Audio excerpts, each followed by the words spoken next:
The execution field on Varkun, for stretched wide across the ash-colored valley, its ground marked by deep grooves where countless prisoners had once knelt, waiting for judgment.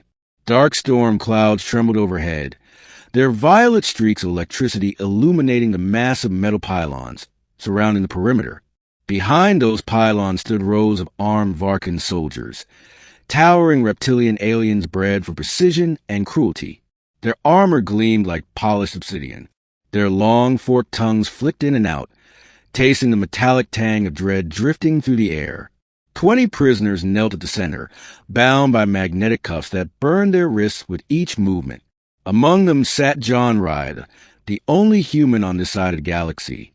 His face was bruised, his lips split, but his eyes, cold, steady, defiant, never lifted from the command podium. He wasn't afraid for himself. He was afraid for the girl. Mira, 9 years old, half Varkan, half human, considered an abomination by the ruling Varkan elite.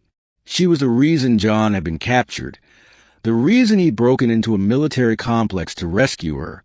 Now she stood alone beside the Varkan general, tiny wrists shackled, her red-brown hair tangled and dusty, her pupils glowing faintly with the strange silver that marked her hybrid heritage.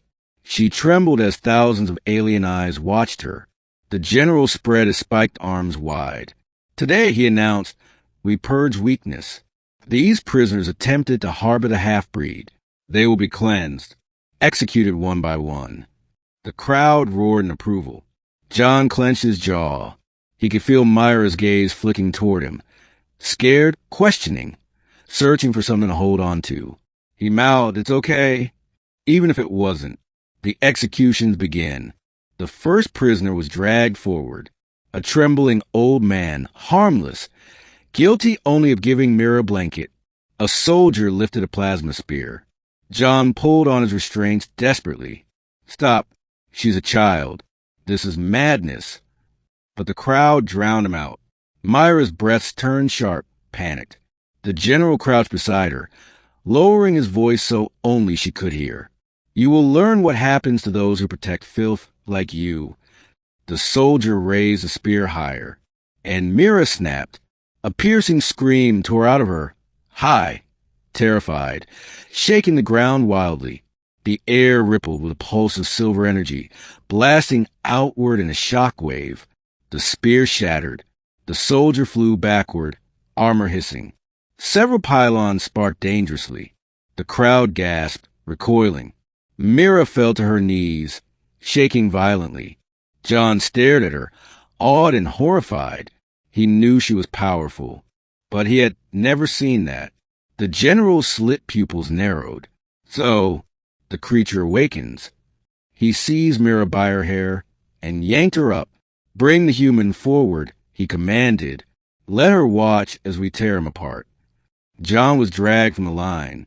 The other prisoners screamed protests, but whips and rifle stocks silenced them quickly. Mira struggled, crying out, "No, and oh, let him go." The general smirked. "You have a choice, little hybrid. Point at the one who matters most to you, the one whose life you wish spared. Only one." John shook his head frantically. "Mira, don't listen to him." The general raised a hand. "Choose.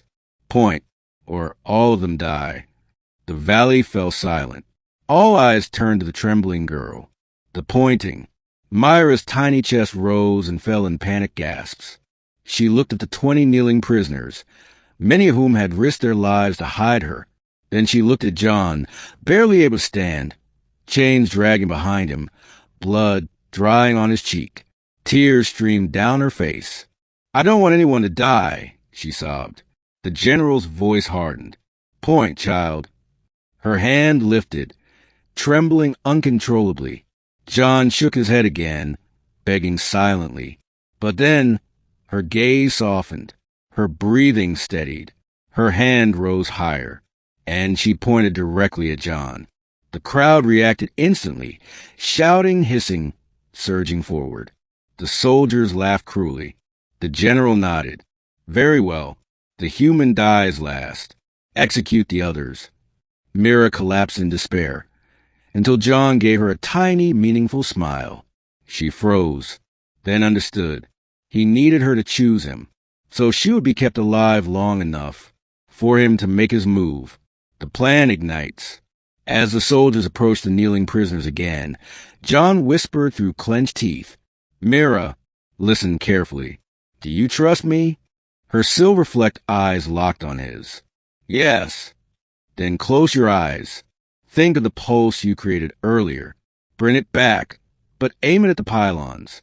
Not the people. The pylons. But I can't control it." "You can. I've seen you. Focus on the magneticom. It's a vibration. Match it. Mirror it. You're not destroying the field. You're tuning it." She gulped, terrified but determined. John looked at her one last time. "Now, Mira, do it." She squeezed her eyes shut. The air around her shimmered, silver threads weaving like sparks dancing through water. The ground vibrated. The crowd murmured nervously. Then, boom, a perfectly directed shockwave blasted outward. This time it did not fling bodies. It hit only the pylons. They exploded like glass under a hammer. The energy field dropped instantly. The prisoner's magnetic cuffs flickered, then released. The Varkun's eyes widened in panic. John roared, "Run!" The revolt. The freed prisoners surged toward the dropped weapons. A firefight erupted immediately, blaster bolts streaking through the air. Ash and dirt exploded upward with each blast. John tackled a guard, grabbing a plasma rifle. "Mira, behind me!" The girl scrambled to his side as he fired at approaching soldiers, picking them off with practiced precision. But the general wasn't running. He marched toward Mira and John with terrifying calm, raising a two-pronged execution blade glowing lava-hot. John fired 4 shots directly at him. The general deflected each one with the blade. "Mira," John said through gritted teeth, "that shockwave you did, can you do it smaller? Focus." She swallowed hard. I think so." "Then aim at him. Now." She planted her feet, raised her hands, and concentrated.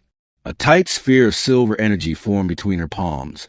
Small but dense, vibrating like a star about to collapse. The general lunged, and Mira fired. The blast hit him square in the chest. He was thrown 20 meters backward, slamming into a broken pylon. For the first time, the ancient, feared Varkan general looked stunned. "You impossible creature." John reached Mira and scooped her into his arms. "We're leaving." The remaining prisoners followed as they sprinted toward the canyon. Explosions roared behind them as the pylons collapsed entirely. Alarms echoed through the valley. The Varkan army was regrouping. They had minutes at best. The final stand. At the canyon entrance, a wall of Varkan soldiers appeared, blocking escape. John skidded to a halt. "Back!" he yelled at the prisoners, but they had nowhere else to go. Mira tugged his sleeve.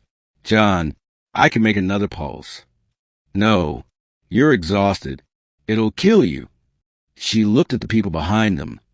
20 families, elders, farmers who had risked everything to hide her. "I won't let them die." She stepped forward. John grabbed her hand. "If you go down, I go with you." She smiled, a small, brave smile that reminded him of the woman who had entrusted Mira to him years ago. "Then hold on." He did. She spread her arms. Silver light surged around her like a corona. The valley wind howled, reacting to her power. The Varkan soldiers charged. Mira released everything. A colossal blast ripped to the battlefield, bright as a newborn star. When the dust settled, the canyon was clear. The enemy was gone. Mira collapsed. John caught her before she hit the ground. "Easy, kid. I've got you. I've always got you." Her weak voice whispered, "Did I save them?" John looked around at the stunned, safe prisoners. "You saved everyone." Epilogue. Hours later, long after the moon rose over the shattered pylons, the surviving prisoners gathered in the forest camp. John sat by the fire, Mira wrapped in his coat, asleep against his chest. He brushed a strand of hair from her face. A former prisoner approached him quietly. "Why did she point at you?" the man asked. John smiled faintly. "Because she knew I was reckless enough to turn an execution into an escape plan." The man nodded respectfully. "You saved us all." John shook his head. "No," he whispered, gazing at Mira. "She did." And somewhere far behind them, in the ruins of the valley, the general's crushed armor twitched, its cracked visor glowing faintly. A warning, a promise. This wasn't over.